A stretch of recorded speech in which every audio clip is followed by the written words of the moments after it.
É, começamos o nosso 16º momento síncrono da disciplina Projeto de Elementos Estruturais de Aeronaves 1. O nosso último momento síncrono desse quadrimestre suplementar. Apesar da gente continuar aí, vocês vão ter 2 semanas para ter um tempo para desenvolver o trabalho final e resolver também a última atividade somativa do curso, denominada de segunda avaliação somativa, mas mais um trabalho, tá? Então, a gente fica assim tristinho, porque as coisas vão acabando, mas é isso mesmo, um momento vai ter que acabar e vamos lá nos ajudando no sentido da gente sobreviver. E aí no final desse momento síncrono, a gente combina com os que estão aqui qual vai ser a data de apresentação do trabalho, que dia que eu vou postar a prova. Aí a gente combina direitinho isso para deixar formalizado aqui no vídeo e depois a gente socializa essa informação lá no grupo do WhatsApp da disciplina, tá? Então, no momento síncrono passado, a gente fez uma aplicação para análise de junta, com o carregamento, com aquela característica, o carregamento ele passa, vamos dizer assim, pelo centroide imaginário aí da minha ligação, do meu conjunto de rebites ou parafusos. E no caso agora, eu vou compartilhar aqui a minha lousa, tá? Deixa eu só que ela tem esse tique aí. E a gente hoje vai estudar um caso diferente, que é analisar o modelo, quando eu tenho uma ligação, um grupo de parafusos e rebites sobre cisalhamento excêntrico. Qual é essa situação? Qual é essa configuração? Eu acho que a gente minimamente discutiu na aula passada, essa situação, só como uma apresentação, mas vamos formalizar agora.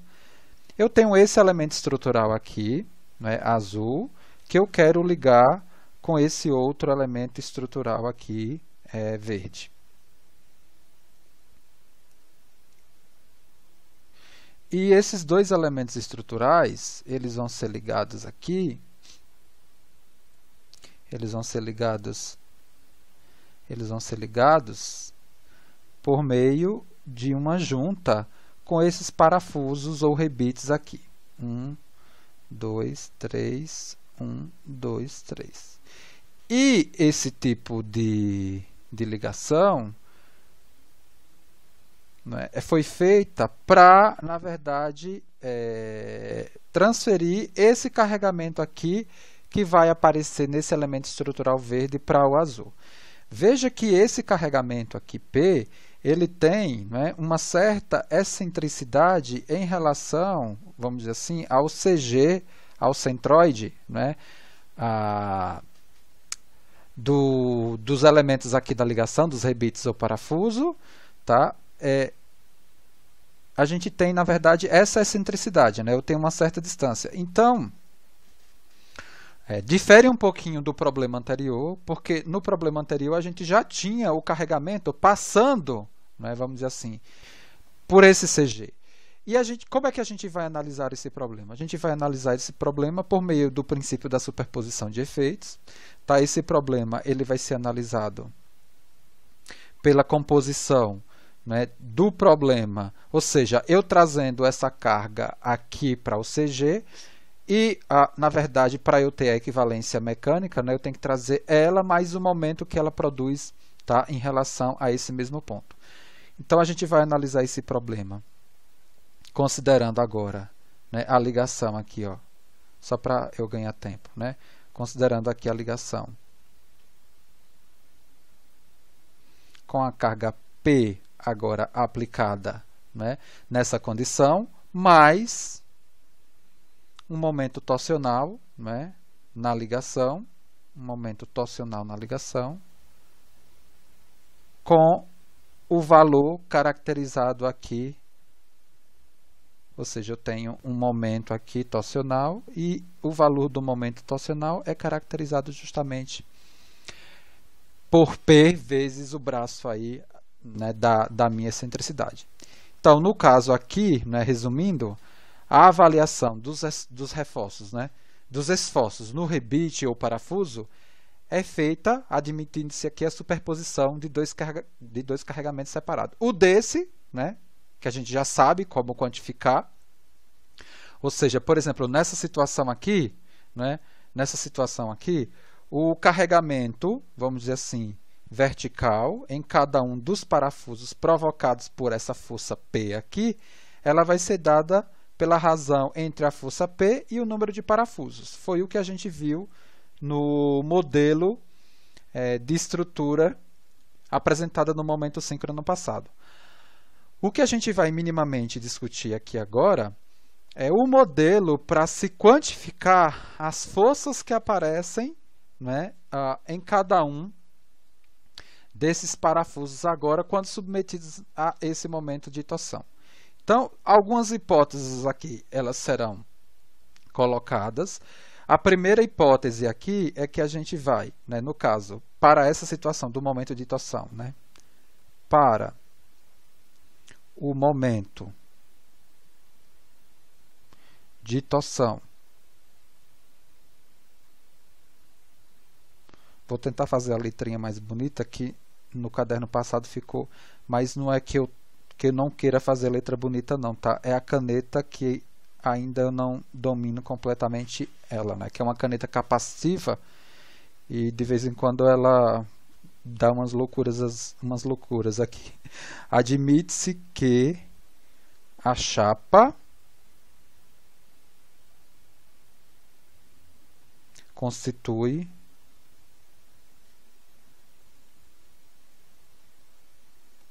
um elemento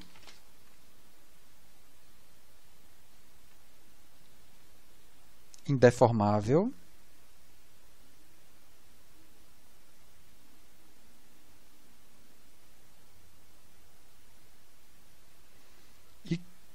e que os rebites ou parafusos, né,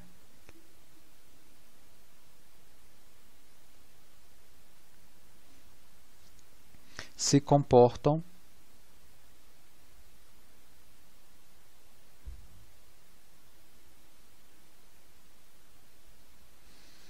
elasticamente.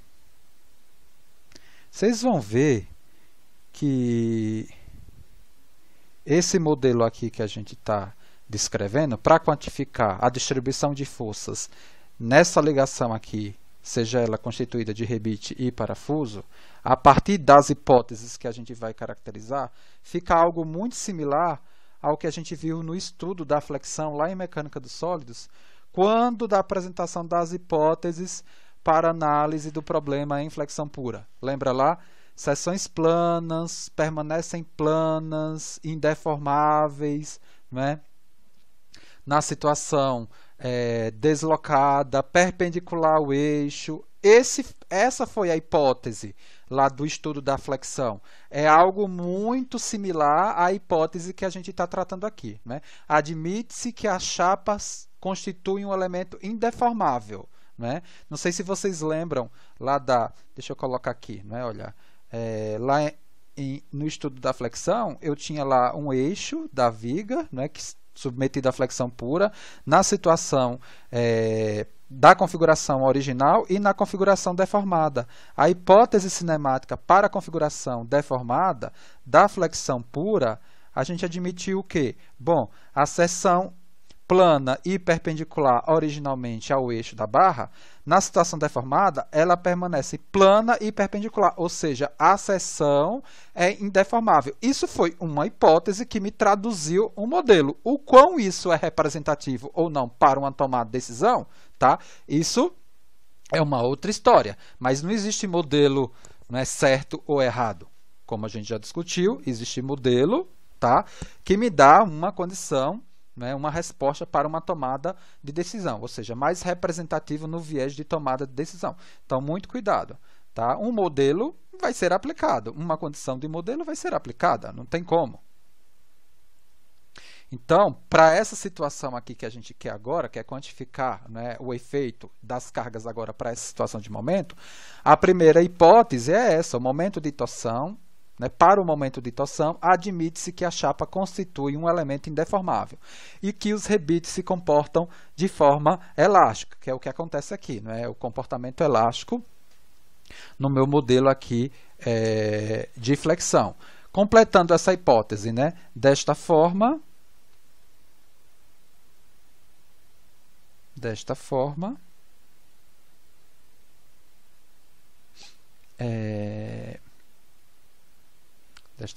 vírgula,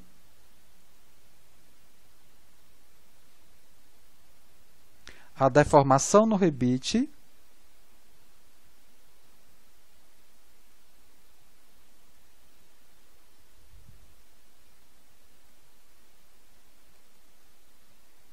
é proporcional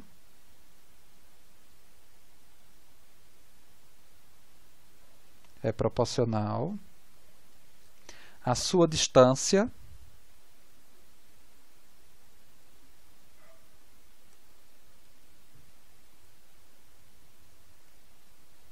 ao centroide do conjunto. ao centroide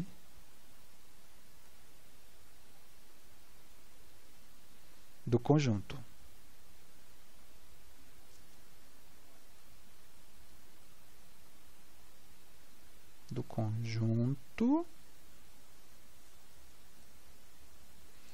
E a força é perpendicular ao raio vetor. A gente vai mostrar isso já já.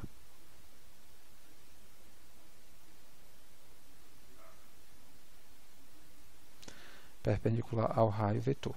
Então, como eu estou trazendo aqui uma analogia com o problema de flexão, vocês lembram no problema de flexão que a tensão normal, né, ela é dada pela razão entre momento, inércia, vezes, né, o y. Ou seja, existe uma proporcionalidade aqui entre tensão, não é, e distância do ponto em relação ao CG da minha seção, onde eu quero, né, caracterizar aí o meu estado tensional, né? Da mesma forma, ele faz aí, né, por quê? Porque a gente também consegue relacionar a tensão com a deformação, né? Ou seja, tensão é modo de elasticidade vezes deformação, e aí continua essa mesma fórmula. Então, de alguma forma, a gente também, né, tem no problema de flexão, né, uma relação entre a deformação e o ponto onde eu quero caracterizar essa deformação em relação ao centroide da minha seção transversal. Analogamente ao que a gente está colocando, né, é isso que a gente tenta traduzir aqui. Desta forma, a deformação num dado rebite, ela vai ser proporcional, né, à sua distância ao centroide do conjunto. E essa força, né, que aparece em cada um desses rebites, ela é perpendicular ao raio vetor. O que seria esse raio vetor? O raio vetor é a distância, né, do centro do rebite ao centroide aqui da minha figura. Tá? Então, a força aqui, obrigatoriamente, em cada um desses prendedores é sempre perpendicular ao raio vetor. Tá? Deixa eu fazer a coisa correta, né? Porque, né, para não enlouquecer a cabeça de vocês, né? Porque como a tendência de giro aqui é no sentido horário, né? Todas essas forças elas agem, né, aqui, né, de tal forma que me provoque, né, essa tendência, né, de giro forçada, né, por esse momento de torção, né? Tem que ter essa coerência, né? Mas aqui, ó, cada uma dessas forças, obrigatoriamente, elas são perpendiculares aos raios vetores, né? Então, a mesma coisa aqui, eu teria uma força nesse rebite provocada por essa carga daqui, né, num braço excêntrico, dado, né, nessa condição e perpendicular ao raio vetor. A gente vai formalizar isso bonitinho no exercício, eu só estou antecipando aqui. Vamos para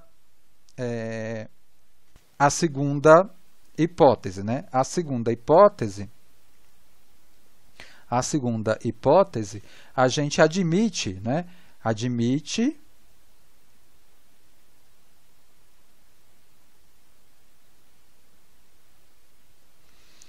rebites com mesma área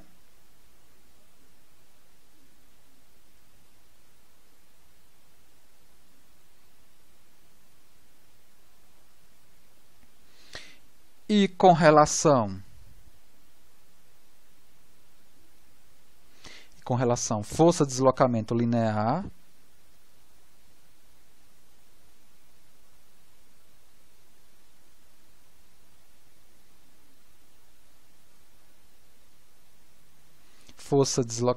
linear tem-se que a força no rebite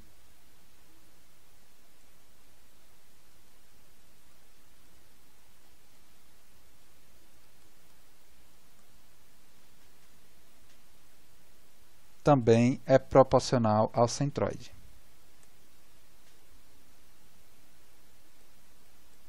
É proporcional. Foi o que a gente mostrou, né? Eu vou voltar lá na página anterior, né? A relação entre, fazendo analogia com o problema de flexão, né?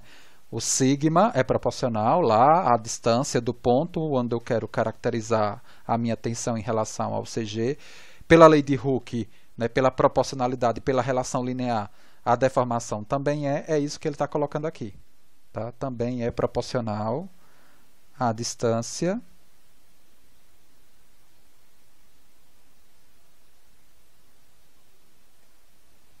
ao centroide.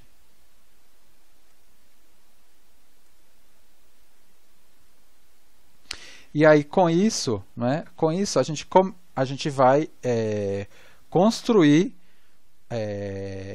um modelo no sentido de quantificar essas forças aqui que são distribuídas nessas condições, tá? Forças que são perpendiculares ao raio vetor, onde a gente tem aqui uma proporcionalidade, né, da deformação em relação à distância que esse rebite ou parafuso tem em relação ao centroide da ligação.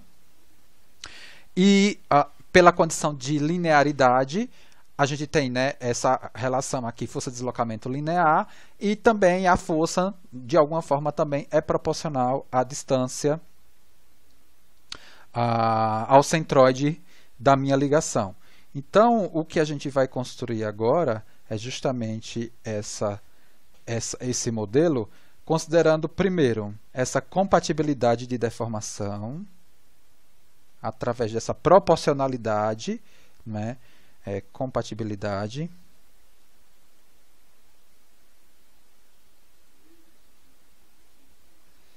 de deformação.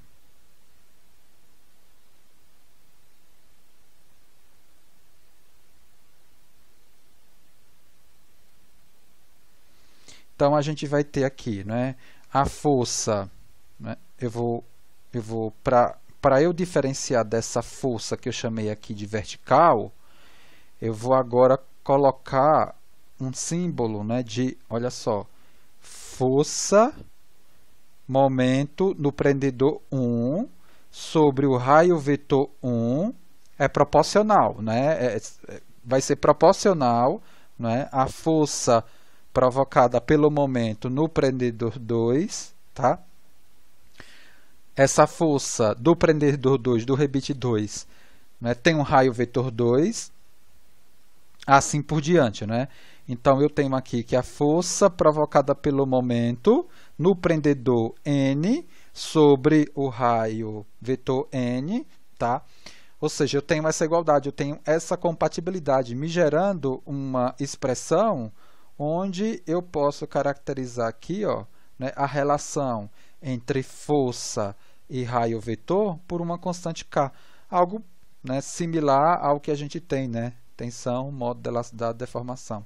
Alguma coisa, né, muito parecida com o que a gente definiu lá no modelo de flexão, que é o modelo análogo que a gente está trazendo aqui só para justificar essas passagens.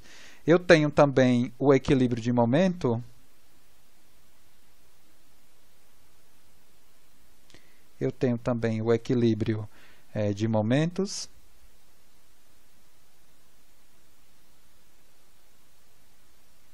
Que vai me dar o seguinte: a força, né, é provocada pelo momento no rebite 1 vezes o raio vetor 1, vai me dar um momento, que vai ser somado com o momento da força agindo no enésimo, né, rebite ou parafuso da minha ligação, que tem que ser igual ao momento torsional provocado aí, né, pela ligação excêntrica dado por P vezes Z. Então, dessa expressão aqui, o momento aqui vai ser o somatório das forças agindo em cada rebite vezes cada raio vetor. Como eu tenho que força é K vezes R, eu posso aqui escrever a partir dessa expressão aqui, ó. Deixa eu trazer isso daqui para cá. Eu pego aqui, ó, substituo e coloco aqui, ó. Eu consigo escrever que o momento ele vai ser o somatório de KR ao quadrado. E finalmente eu consigo, o K é uma constante, né? Eu consigo tirar ele do somatório e consigo caracterizar essa constante K a partir da razão entre o momento e o somatório dos raios vetores da minha ligação. E, consequentemente, a minha força agora em cada prendedor, né, em cada rebite, em cada parafuso, ele fica caracterizado pelo momento, né, agindo aí, o momento dado pela ligação excêntrica, vezes o raio vetor do prendedor que eu estou analisando, sobre o somatório de todos os raios vetores aqui da minha ligação. Veja que essa expressão aqui, ela guarda uma certa relação com o que a gente tem, né, de estimativa de tensão na flexão, né? Ela guarda, né, uma certa relação, né? Então, mais ou menos, a gente esperaria, né, uma expressão aqui similar a essa, por conta que as hipóteses que a gente colocou aqui nessa modelagem são hipóteses muito similares ao que a gente colocou lá no estudo da flexão pura, tá? Eu só vou formalizar aqui que o R, tá? O R aqui é a distância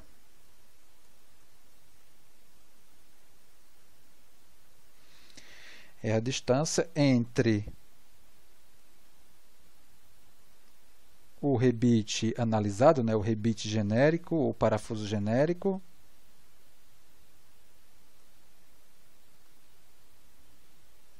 e o centroide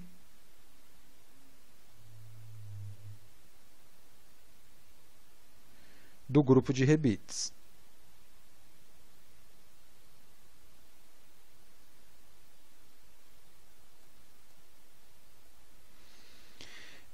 Muito cuidado, né, que no exemplo que a gente vai fazer, o centroide da ligação ela é muito simples, mas eu posso ter configurações onde eu preciso calcular realmente a posição. O centroide, vocês já sabem qual seria a expressão para calcular o centroide, né? Um centroide, sei lá, x barra, né, é o somatório de área vezes distância, que é momento estático, né, sobre, né, a área vezes o momento estático aqui é a área vezes y, né, dividido a área vezes x, a área vezes o momento estático é em y, né, é a área vezes x dividido pela área total, é algo, né, nesse sentido aqui. Como no exemplo que a gente vai fazer a configuração da ligação, ela é um retângulo, a gente já sabe que o centroide está lá no centro do retângulo, então não tem problema nenhum. Mas se eu tiver uma configuração geométrica de distribuição de rebites ou parafusos que me dê uma configuração geométrica qualquer, eu preciso localizar o centro dessa ligação para eu poder utilizar as expressões aqui que a gente, né, apresentou. Com isso, eu consigo agora calcular, não é, o esforço. Eu consigo calcular aqui, ó, o esforço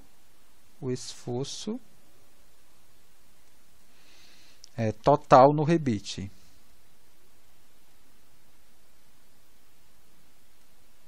No rebite genérico, né? Que vai ser dado por quem? É a soma vetorial do FV e do FM. Então, vamos supor aqui, ó, que eu tenha numa ligação, colocar aqui, colocar uma ligação, só a fotografia da ligação, né? A gente já sabe que ela é excêntrica. Aqui com, sei lá, 1, 2, 3, 4, 5, 6. 6 rebites. Aí eu tenho aqui o centroide aqui da ligação, que é isso, que é esse ponto daqui. O centroide. E eu quero analisar, por exemplo, qual vai ser a resultante, né, da força nesse rebite aqui, ó, nesse rebite aqui.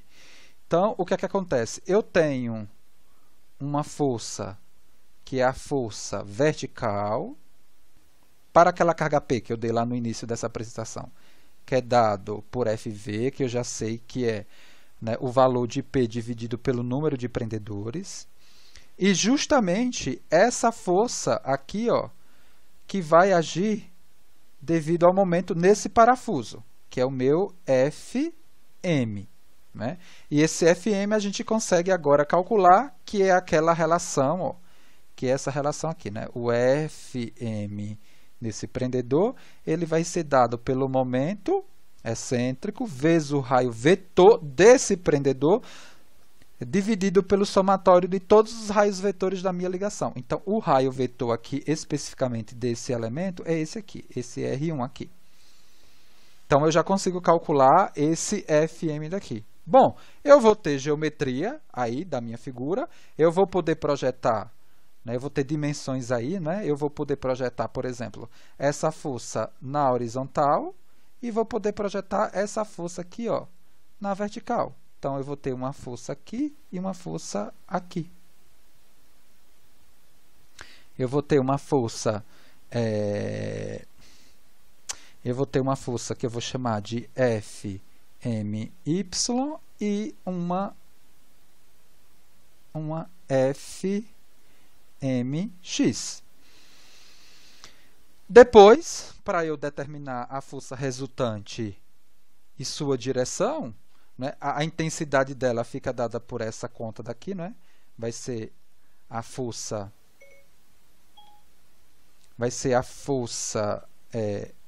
MY mais a força vertical ao quadrado mais a força MX ao quadrado.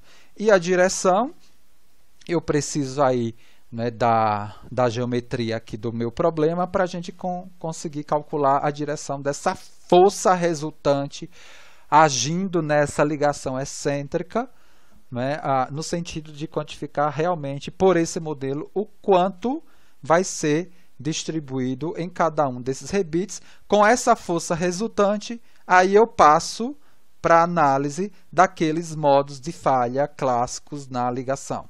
É o que? É o cisalhamento no fuste, não é? É o bearing, não é? E a ruptura-tração na chapa e o cisalhamento na chapa. Tudo bem, gente? Difícil o modelo? Não, não é? Super tranquilo, não é? Deixa eu ver qual é o exemplo aqui do curso. É o exemplo 22. Exemplo 22 do curso. Então, eu vou colocar aqui. Esse é um exemplo também do Megson. Vocês podem pegar lá o livro do Megson para ler sobre isso. Também tem esse tópico lá naquela bibliografia que a gente também está adotando no nosso curso, exemplo 22. Olha só, a ligação tem uma força,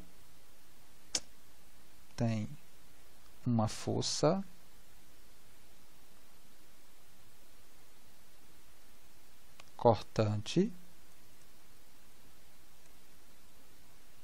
de 5 kN. O que ele quer é determine a resultante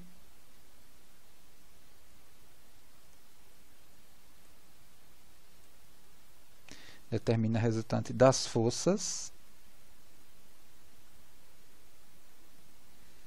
nos rebites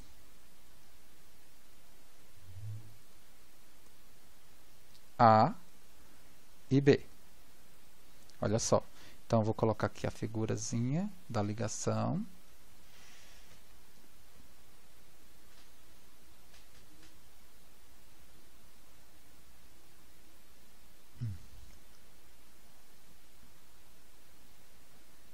Será que... Isso. Deixa eu cortar aqui. Cortar. Olha só, gente, a ligação excêntrica é essa.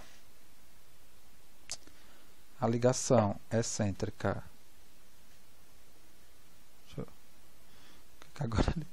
A ligação excêntrica é essa. O que ele quer aqui é justamente a resultante das forças no rebite A e no rebite B. Essa ligação aqui é muito simples, né? Porque ela é caracterizada por um retângulo de 50 por 40. Eu sei que o centro dela, né, fica na metade desse retângulo de 50 por 40. Mas se eu tivesse uma configuração aqui de rebites distribuídos numa situação geométrica que eu não conseguisse efetivamente caracterizar o centroide dessa ligação, eu precisaria compor o centroide dessa ligação. Por quê? Porque eu necessito definir, né, segundo o meu modelo, todos esses raios vetores, né? Por exemplo, o que eu estou chamando aqui, ó, de raio vetor 1, né, que é do centro do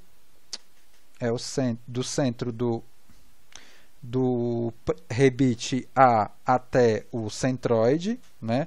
Então, eu vou chamar aqui também de R1, porque ele tem o mesmo valor, né, da distância, né, de AC, a mesma distância de BC. Então, por isso que eu vou denominar aqui todos esses aqui de raio vetor 1. Aqui, raio vetor 1.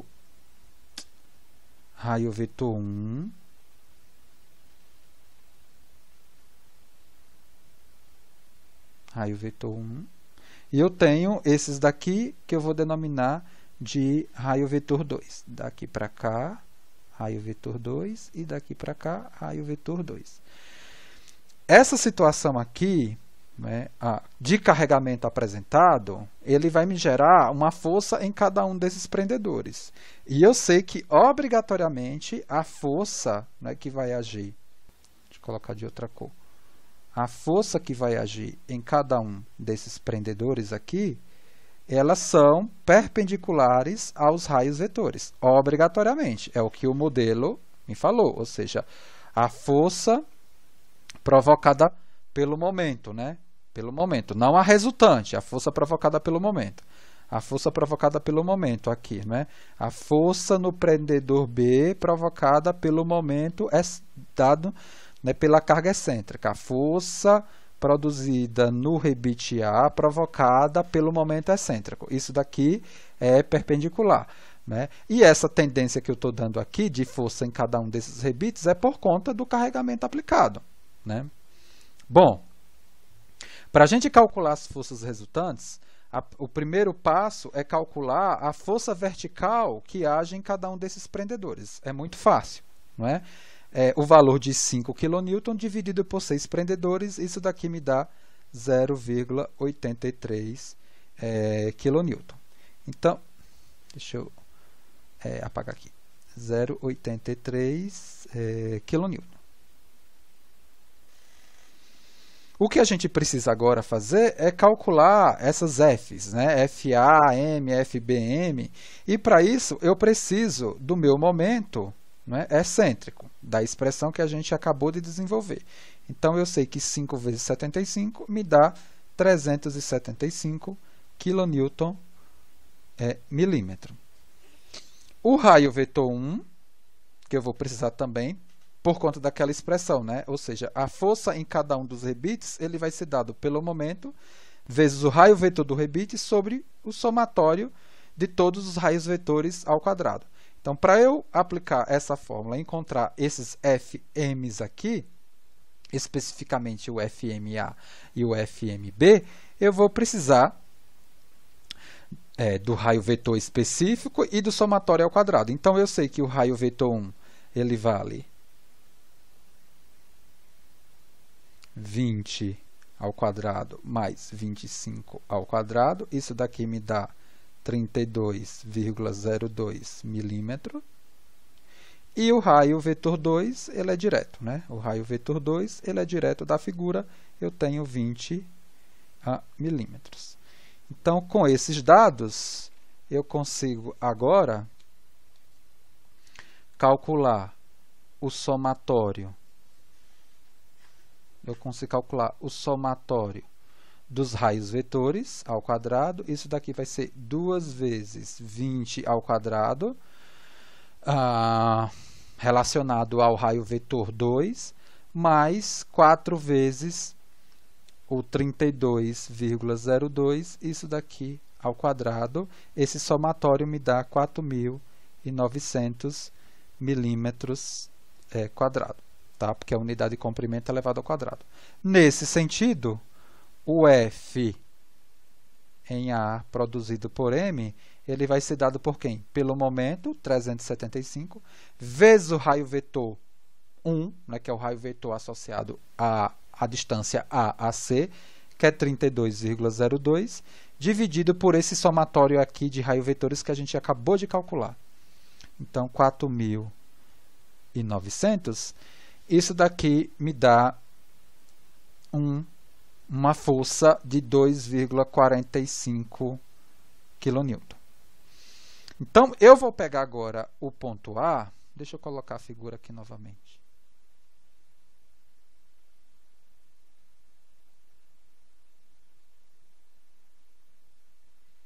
Vou colocar aqui o ponto A. Deixa aqui, vai. Vou pegar aqui o ponto A. Vou definir aqui um sistema de coordenadas x, y em relação a ele. Tá? Vou definir aqui só para orientação x, y. No ponto A, eu vou ter uma força vertical que a gente calculou para baixo, né?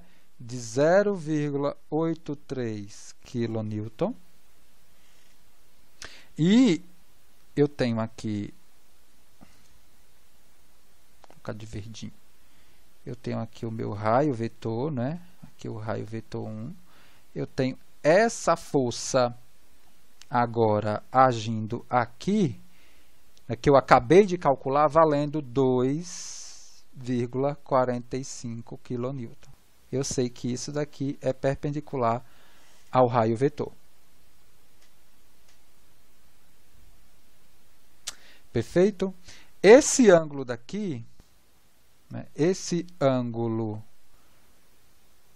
daqui, eu estou denominando ele de beta e eu estou denominando esse ângulo daqui de alfa. Esse ângulo alfa, ele é facilmente calculado pela geometria, não é?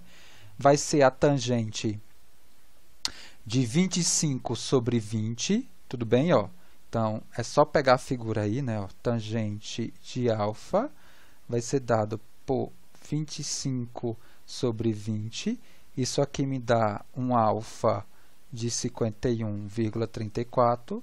Como alfa mais beta tem que ser 90, né, por conta da obrigatoriedade da força agindo no rebite ser perpendicular ao raio vetor, essa coisinha aqui eu não gostei muito, não vai ficar muito claro no vídeo. Então, eu sei que o meu beta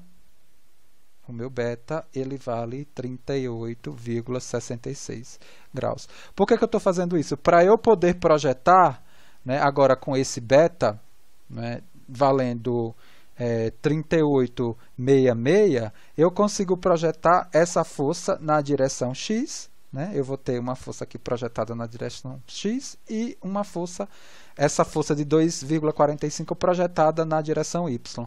Então, no ponto A, finalmente eu fico com esse conjunto aqui, né?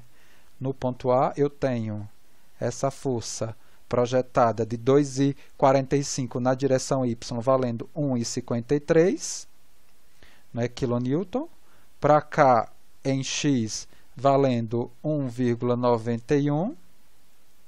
E eu tenho a força aqui, ó, de 0,83 kN, que é a força que age nesse prendedor por conta da força vertical, né, P, que passa aí pelo centroide, né, a força excêntrica, tá?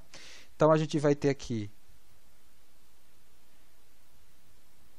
um valor de 0,7005 kN na direção Y e uma força na direção X de 1,91 kN. Me dando uma resultante aqui, ó, me dando uma resultante no valor de 2,034 kN, com essa direção gama aqui, que é facilmente calculada em relação aí à minha referência X. Para a gente terminar o exercício, e aí vocês, na verdade, podem calcular todos os dos outros prendedores, tá? Não tem problema nenhum. O do ponto B, deixa eu pegar aqui de novo a figura.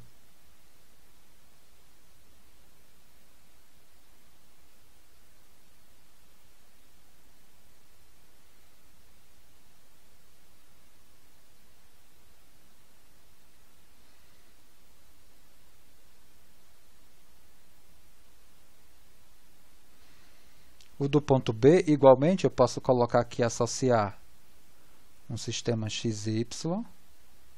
Aqui eu vou ter a força de 0,83.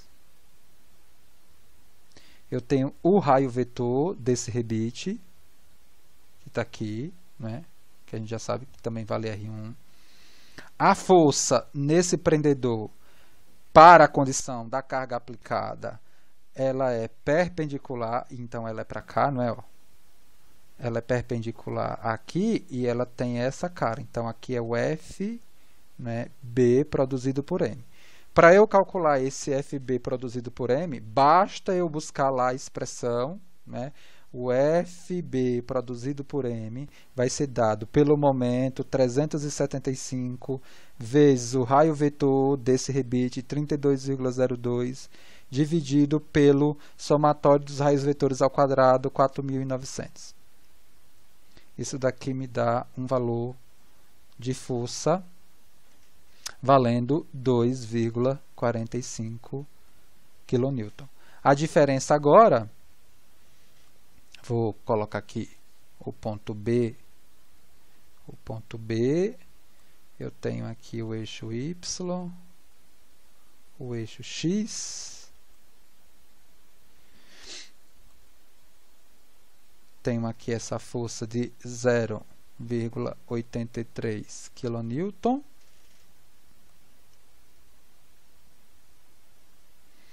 Aí eu tenho essa força agora que a gente acabou de calcular, que vale, ela é perpendicular a esse raio vetor aqui, não é? Ela é perpendicular a esse raio vetor, aqui é o raio vetor 1.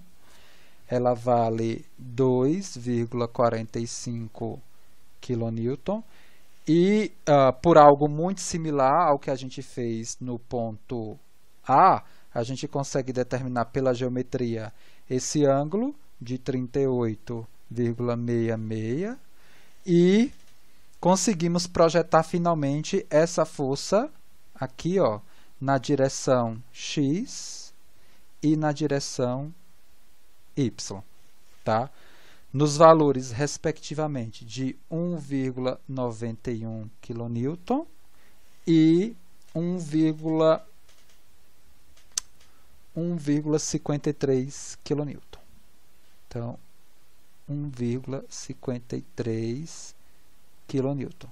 E aí, nesse sentido, a gente vai ficar aqui no ponto B com uma resultante de 2,36 e 1,91 kN, me dando uma resultante aí, ó, com uma direção gama aqui que eu preciso calcular, valendo 3,04 kN. Pois é. Em termos de teoria e de aplicação, era isso que eu tinha planejado para vocês, né, para esse quadrimestre suplementar. Espero que vocês tenham gostado aí dos momentos síncronos. Eu sei que é complicado, né, nesse quadrimestre suplementar, num viés completamente remoto, dentro de um contexto de pandemia. Quebrou um pouco minhas pernas essa questão da falta de comparecimento dos alunos, porque assim a questão da interação e das atividades colaborativas elas ficam um pouco prejudicadas. Acabou, né, sendo desvantajoso, né, para mim fazer esses momentos síncronos, porque eu pensei uma coisa e acabou acontecendo outra, né, pela regra da universidade, né, que as atividades têm que ser obrigatoriamente, né, assíncronas, né, é a regra, é o jogo, né, cada aluno joga, né, seguindo a regra, é isso mesmo. Mas é uma experiência, né, importante para vocês e importante para a gente. Antes da gente formalmente aqui finalizar o momento síncrono, né, eu queria mostrar para vocês um objeto de aprendizagem que está lá definido no Moodle, mas deixa eu mudar aqui, porque eu estava em mecânica de sólidos, deixa eu mudar para o curso de vocês. Para eu só sinalizar alguns elementos, porque assim, olha, a gente não vai, né, a gente estava planejado, mas a gente não vai fazer nenhuma aplicação, por exemplo, de lug aqui, mas eu vou mostrar aqui o objeto de aprendizagem que traz, vamos dizer assim, toda a teoria e todo o passo a passo para você fazer uma análise de lug. Tá? Não tem dificuldade nenhuma. O que vocês estão vendo aqui, que nesse tópico de junção, né, de junta, isso tudo é mecânica de sólidos básica, né? Tem uma coisinha ou outra, né, relacionado a um modelozinho, mas muito inspirado nos modelos que a gente já tinha, né, de alguma forma vivenciado em mecânica de sólidos. Então não tem tanta novidade assim. O que eu quero comentar com vocês aqui é esse objeto de aprendizagem aqui. Vamos ver se ele deixa, né? Aqui, que ele está postado aqui, ó, que é esse objeto de aprendizagem, tá? Esse objeto de aprendizagem, deixa eu ver se ele vai. Ele tem, né, várias calculadoras, né? Uma delas é a calculadora de lug, né? E ele me traz todo o referencial, né, teórico que fundamentou, né, o cálculo, né, dessa lug por meio dessa ferramenta. Então, veja, eu tinha colocado originalmente, né, mas é muita coisa, não daria tempo da gente trabalhar todo, e também não tem modelo simplificado, né? Não daria tempo da gente tratar sobre todos esses pontos, mas ele é uma coisa que é muito simples, né, de se analisar, de se entender, né, com, vamos dizer assim, o ferramental que vocês têm, e aí ele me mostra aí, né, na verdade, a ferramenta que ele utilizou para calcular, por exemplo, uma situação de lug com carregamento, né, axial e transversal, tá? Aí eu não sei quais são as considerações, se ele coloca a lug com bucha, sem bucha, e aí vai, você precisa analisar. Mas além disso, né, além dessa condição aqui de lug, vejam que vocês têm aqui, ó, vários outros elementos que inclusive, né, foram trabalhados no curso. Tá? Então a parte de... né, não é aqui não, aqui é só... Deixa eu pegar aqui... Se está aqui na biblioteca de problemas deles. Não. As calculadoras, deixa eu ver aqui. Depois a gente vai para a referência. Isso. Então ele tem, por exemplo, olha, calculadora de viga, calculadora de elementos finitos no bidimensional, calculadora de junta, tá vendo? Calculadora para esse tipo de situação que a gente analisou agora, tá vendo? Né? A junta com excentricidade. Calculadora de Buckley e a calculadora de Lug, círculo de Mohr e a curva tensão-deformação. Né? E a parte de concentração de tensão, a parte de fadiga e mecânica da fratura, né? A caracterização aqui de propagação e possivelmente aqui a análise, né, de fratura, da mecânica da fratura, possivelmente aqui caracterização de fator de intensidade de tensão. Tá? Então, vocês têm várias calculadoras aqui de vários tópicos. Por exemplo, esse objeto de aprendizagem, quando eu for dar a disciplina de projeto de elementos estruturais de aeronaves 2, eu vou utilizar esses dois elementos aqui. Né? Porque o curso ele tem a parte de propagação e tem a parte de análise aqui. Né? Determinação de fator de intensidade de tensão, tamanho crítico de trinca, essas coisas que a gente vê lá. Né? Fator de concentração de tensão e assim vai. Mas aqui, por exemplo, né, na parte de Buckley, vocês vão ter os referenciais teóricos aqui relacionados, né? Ele veio para a calculadora, né? Eu queria a parte dos referenciais teóricos. Ele vai te dar todo o referencial teórico que fundamentou, né? Que fundamentou aquela calculadora ali, tá? Então a gente tem aqui, né, os referenciais teóricos, né, que ele coloca aqui, né? Ó, colunas. Né, por exemplo, crippling, né, que muitos de vocês definiram, né, esse fenômeno aí de crippling, e aqui ele me mostra, né, como se faz o cálculo, né, passo a passo de crippling, utilizando aqui a referência que ele me deu. Né, aqui, né, o referencial teórico aqui para se estimar a força crítica, né, a carga crítica de crippling. Tá? Então, deem uma olhadazinha nesse objeto de aprendizagem. Né? Foi trabalho meu encontrar isso daí. De alguma forma, né, a curadoria do curso e da capacitação que a gente recebeu funcionou, porque a gente acabou fuçando, né, e encontrando coisas para vocês. E aí vocês podem complementar, na verdade, a questão do conteúdo que foi originalmente planejado para a disciplina, que seria a apresentação de Lug, né, olhando esse objeto de aprendizagem. E aqui fica mais uma dica, né? Por exemplo, o que é que eu vou fazer no trabalho final? Eu quero fazer análise, por exemplo, de junta excêntrica e comparar com esse modelo que o professor mostrou para a gente. Fazer uma junta excêntrica utilizando elementos finitos e comparar com o que o professor ministrou ou aquelas outras dicas que a gente também deu lá no início do curso e foi, de alguma forma, apresentando para vocês. Antes da gente terminar, eu só queria formalizar com vocês algumas datas aqui para a gente deixar bem definido na minha cabeça, no sentido depois de eu planejar isso aqui no Moodle. Olha só, a semana de prova de vocês, ela está definida para a 12ª. Né? Se eu for lá no Moodle, deixa eu ir lá no Moodle. No Moodle, está definida a 12ª semana, prova somativa, a substitutiva e recuperação. Que eu acho que... Não, é prova só somativa, segunda e substitutiva. A recuperação é na 13ª. Como eu acho que ninguém vai perder prova, né? Porque se perder prova vai ter que fazer a prova sozinho. E todo mundo não quer fazer a prova sozinho, né? Todo mundo só quer fazer a prova aí junto e grudadinho, né? Então eu acho que não vai ter problema. O que eu estava pensando, e aí vai de vocês, aí a gente vai discutindo, porque aqui tá, ó, Na 12ª semana está aqui no Moodle, né? Segunda avaliação conceitual e avaliações substitutivas. Né? Nessa 12ª semana também tem que ter a apresentação de trabalho, né, de vocês.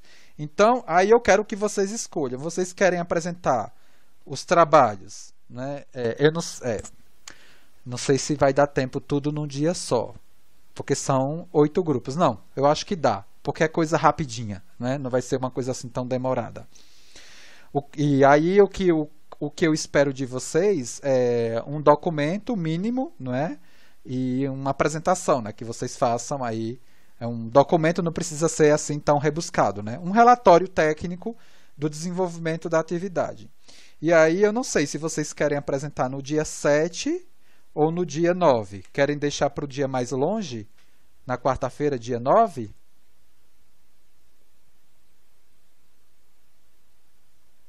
que é que vocês acham? Fazer a apresentação. Professor, Oi. o senhor também poderia explicar assim quais são os critérios que a gente tem que fazer? Por exemplo, a gente tem que pegar e calcular os esforços, as forças normais e depois comparar com o que a gente tem no material de baixo custo. É isso que o senhor quer dizer com o Não, trabalho? assim, E deu não. documenta.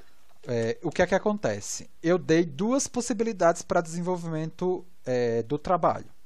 Você utilizar algo, né, fundamentado em material de baixo custo, no sentido de fazer o que eu fiz, né, lá nos vídeos iniciais, é enxergar uma aplicação dentro dos tópicos, por exemplo, que eu tinha comentado lá no primeiro momento síncrono. Por exemplo, centro de cisalhamento é um, qual foi o outro? Tensão diagonal foi outro. Eu não lembro, está lá descrito.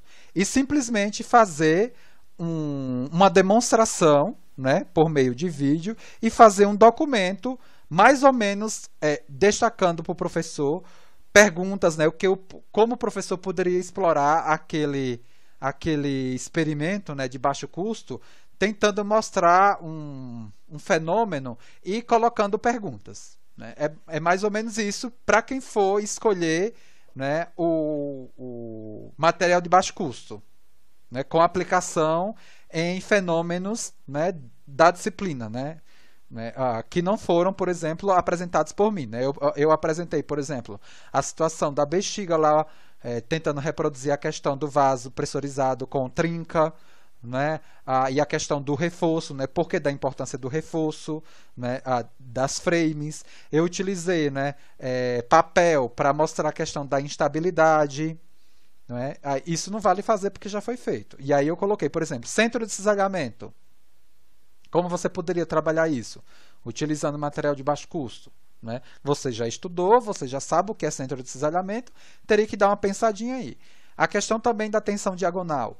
Como é que eu poderia, de alguma forma, né, trazer isso, criar um modelo utilizando material de baixo custo para mostrar para o aluno essa questão, né, da tensão diagonal? Como eu poderia criar um modelo, né, para mostrar para o aluno a questão da chapa reforçada, né, no sentido do que é que, né, resiste e transmite, né, esse elemento reforçado. E assim vai. E aí não tem conta nenhuma nesse caso. Né? É apresentação de fenômeno, né, e definição de porquês e apresentação para o docente que vai utilizar aquele material, né, quais os porquês e a estratégia dele utilizar aquele material ali no contexto da disciplina. Esse é um caso.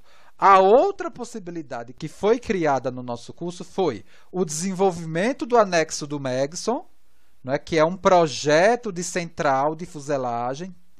Né? Só que eu falei, tome cuidado que não dá para fazer um Ctrl+C e Ctrl+V, porque tem coisa errada lá. E você vai apresentar aqui, e se você apresentar um Ctrl+C, Ctrl+V, eu vou zerar o seu trabalho. Porque lá o anexo do Megson é basicamente você juntar tudo o que a gente desenvolveu aqui no nosso curso dentro da lógica dos modelos simplificados, mas no viés de projeto. Ele vai partir lá do diagrama VN, do diagrama VN ele vai tirar os esforços, dos esforços ele vai aplicar lá, né, a determinação de fluxo e tensão normal nos booms e na parede. Com isso ele consegue calcular a área de boom e a espessura da parede, né? Que é isso, né? É isso que a gente faz no projeto, né? A gente da carga aplicada, você consegue caracterizar as dimensões, né, de reforços e espessura de parede. Essa foi uma segunda possibilidade de projeto. E a terceira possibilidade de projeto que eu dei foi: você pode, o grupo que se sentir confortável em trabalhar com uma ferramenta comercial de elementos finitos, você pode fazer simulação, né, de estruturas que a gente deu aí em exercício, na lista. Por exemplo, os da chapa reforçada. O professor deu um modelo simplificado de chapa reforçada. E a gente fez o cálculo na mão das forças normais distribuídas aí nos reforços e do fluxo de cisalhamento. Eu quero enxergar o quão esse modelo é representativo ou não em comparação com o resultado que eu vou obter de uma simulação por elementos finitos. Então, eu vou fazer a simulação desse problema de chapa reforçada e vou fazer a comparação. Aí sim, aí você teria que mostrar o cálculo, não é, que você fez na mão desse modelo e mostrar para a gente, aqui para os colegas: olha o resultado que a gente teve de elementos finitos. Para essa situação de chapa, por exemplo, do tópico de junta, de junções, você pode fazer também, por exemplo, essa situação de junta excêntrica. A gente mostrou o modelo de distribuição de força. Acabamos de calcular duas forças em 2 rebites. Eu posso pegar e fazer isso lá em elementos finitos, né? E tentar mostrar e tentar comparar. Essa foi a terceira possibilidade, né? E aí sim, nessa terceira possibilidade e na segunda possibilidade, vai ter cálculo. Na primeira, não vai ter cálculo, né? Vai ter mais a ideia de vocês, a formalização da ideia, a definição dos materiais que são necessários para reproduzir aquele experimento e, vamos dizer assim, a aderência daquele experimento com os tópicos do curso. É isso. Tá mais claro agora? Sim, agora entendi. E o que vocês E precisam no caso do fazer é um primeiro. relatório básico, não é? E uma apresentação que vai ser definida aqui o dia, né? Que eu vou gravar e depois disponibilizar lá no YouTube. Pode falar, Matheus. Sim, entendi. Não era isso que eu ia perguntar, se o primeiro grupo tinha que fazer o vídeo. Tá, entendi. Uhum. Aí, se vocês quiserem fazer um vídeo, vocês fazem, mas se vocês não quiserem fazer o vídeo, vocês apresentam aqui e eu coloco lá. Mas eu acho que fica mais organizadozinho, né? Se você fizer um vídeo, porque para não sair essas coisas aqui poluídas, né, da webconferência, né? Vocês fazem um videozinho bem básico, muito similar àquele que eu fiz, para que depois a gente possa disponibilizar e a gente definir esse material aí que vai ficar para as outras turmas, né, para os outros alunos. Aí o que eu estava querendo decidir com vocês é que a apresentação ela poderia ser no dia 7 ou no dia 9, aí vocês que escolhem. Vocês querem deixar para o último dia, para o dia 9 da 12ª semana? Porque assim, o que é que acontece? Próxima semana não tem momento síncrono. Não tem momento síncrono nem na 10ª, nem na 11ª. É para vocês se reunirem, essas 2 semanas é para vocês se reunirem, fazer o trabalho e terminar de resolver as coisas que vocês precisam resolver. Né? Eu tenho dúvida de alguma coisa. Manda mensagem para mim e a gente conversa aí para tirar dúvida. Se eu não resolver pelo WhatsApp, aí eu abro a sala e tiro dúvida. Mas eu não vou vir aqui para dar assunto nenhum, porque tudo que foi assunto de aplicação e material já está tudo no mudo. Não vai ter. É para que vocês tenham tempo para fazer. Tudo bem? Então, próxima semana, 10ª e 11ª, não tem. Aí eu estou primeiro querendo definir essa questão da apresentação dos trabalhos, que eu estou querendo que vocês decidam. Dia 7 ou dia 9. Eu posso colocar aqui uma enquete. Né? Como é que eu faço isso? Deixa eu ver aqui. Vamos fazer a primeira enquete, né? Do nosso curso. É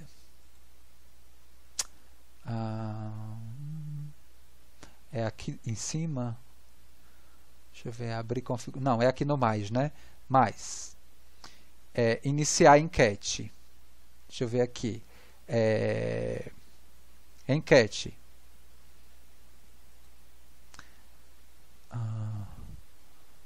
Qual dia que vocês querem? Dia 1 ou dia 2? Aí como é que eu faço isso? Eu nunca fiz.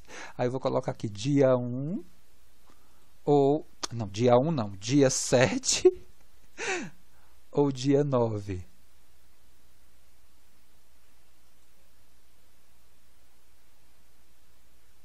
Dia 7 ou dia 9?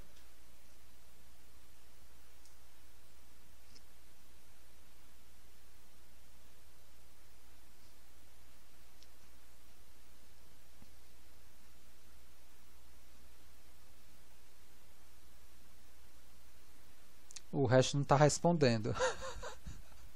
Não, começou a responder.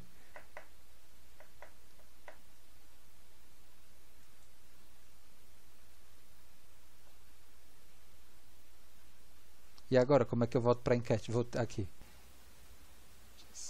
Depois eu volto para dia 9. Ganhou o dia 9, né? Ganhou o dia 9, não tem como, né, mais recuperar aí o... desculpa, o A é dia 7. Quer que eu vou voltar? Então eu vou fazer a enquete novamente. Deixa eu fazer uma enquete novamente porque não foi correto, né? Iniciar a enquete. Deixa eu... Calma aí. Aí, enquete personalizada. Então, eu vou colocar aqui A e B. Calma aí. A é 7 e B é 9. Tá? A é 7 e B é 9. Para ser justo. Né? Pronto. Dia 9, né? Então, dia 9 ganhou. Né? Dia 9 ganhou as apresentações de trabalho dia 9. Agora, o que eu quero... Isso mesmo. Agora o que acontece? Originalmente, a prova ela seria lançada na 12ª semana. O que eu quero fazer, olha só, é já lançar a prova na 11ª. E, assim, o que eu queria fazer? Lançar a prova no dia 3, né, que seria ou no dia 2, ou no dia 3, na quinta-feira, e cobrar um retorno, né, da prova no dia 10 de dezembro, que é na 12ª. Por quê? Porque eu teria pelo menos aí... né,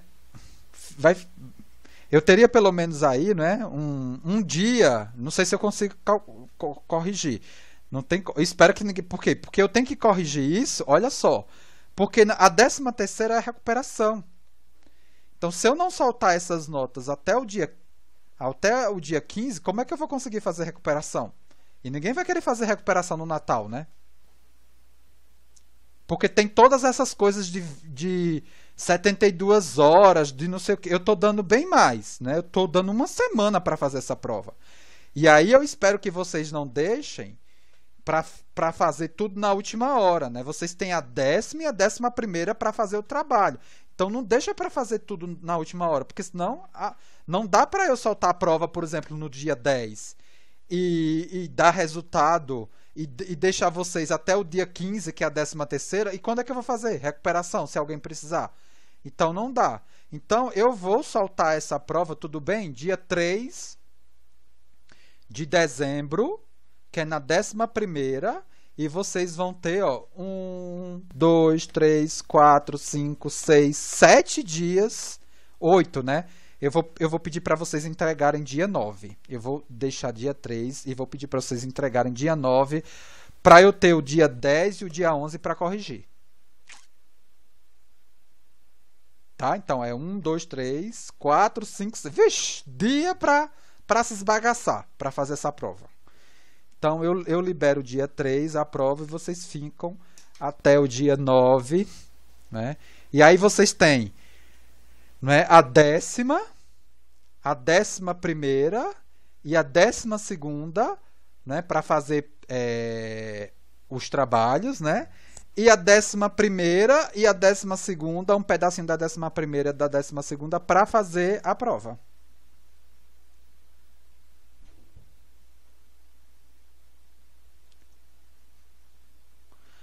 Olha, Rafael, não, eu não tenho o que fazer, porque assim, se eu colocar a prova para fazer depois do trabalho, eu não tenho espaço para fazer recuperação. Porque, por exemplo, se eu passar a prova dia 10, só se eu fizer assim, eu posso passar a prova dia 10 ou dia 9. Só que a prova vai ter que ser entregue dia 11 ou dia 12. Eu vou dar 72 horas. Dia 9, eu coloco de manhã, aí fica 9, 24, 10, 48, 11, 72 horas. Vocês vão ter que me entregar sexta-feira, 11 horas da noite. Por mim, tudo bem também. Só que eu só vou corrigir essas provas dia 14 na segunda. No mais tardar, né, dia 15 vai estar a nota. Quem ficar de recuperação vai ter que ficar a prova de recuperação vai ser liberada dia 15 e tem que me entregar a prova dia 17. Pode ser. Na primeira possibilidade, eu coloco dia 3 e a entrega é dia 9. Eu coloco dia 3 e a entrega é dia 9. A segunda possibilidade, a data de liberação 9 e entrega 12.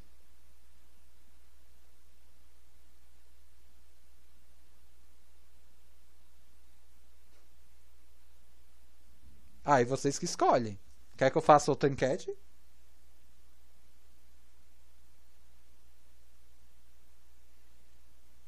Porque eu não posso. A gente é cobrado por conceito. Na décima. Na verdade, na 13ª é pra gente já estar colocando conceito de vocês.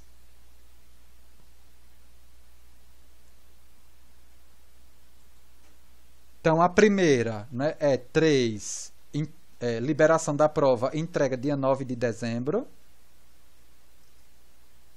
A segunda é liberação dia 9 e entrega dia 12. Vocês que sabem. Então, essa primeira vai ser A e essa segunda vai ser B. Vou abrir uma enquete aqui novamente. Ai, que... A e B.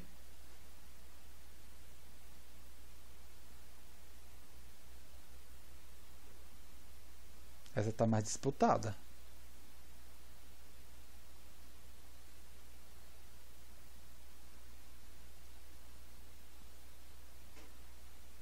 Vixe, deu empate. Agora, Lucas é que vai decidir. Demorou para responder. Ganhou a B. Então, a prova vai ser postada dia 9 e vai ser depois, né? No dia da apresentação de trabalho, de manhã, na quarta-feira, cedinho, eu posto a prova. Vocês têm dia 9, dia 10, dia 11 e dia 12, né, para responder a prova e me entregar. Eu vou corrigir 14, possivelmente, né? E aí, entre 14 e 15, tem que ficar atento, porque quem ficou de recuperação, a prova já vai estar postada dia 15. Para me entregar 15, 16, 17, para me entregar aqui dia 17. Para eu colocar as notas dia 18. É isso. Tudo bem, gente? Então tá fechadinho aí o planejamento final do nosso curso. Tá? Então... muito obrigado a todos aí que participaram, né, desses momentos síncronos. Eu sei que é um desafio para vocês, mas foi legal, né, essa experiência. E a gente vai se falando aí no WhatsApp. E aí, na próxima semana, né, na 9ª e na 10ª, tendo qualquer dúvida em relação às atividades, né, restantes aí, né, das listas de exercícios faltantes, né, pode colocar, porque a gente pode utilizar o horário do momento síncrono para tirar dúvida, não tem problema nenhum, tá? O que eu não vou fazer é planejar nenhum exercício, nada. Agora vocês têm esse tempo aí da própria aula para se organizar, se encontrar e debater sobre o desenvolvimento do trabalho. Tudo bem? Vou parar aqui a gravação, né?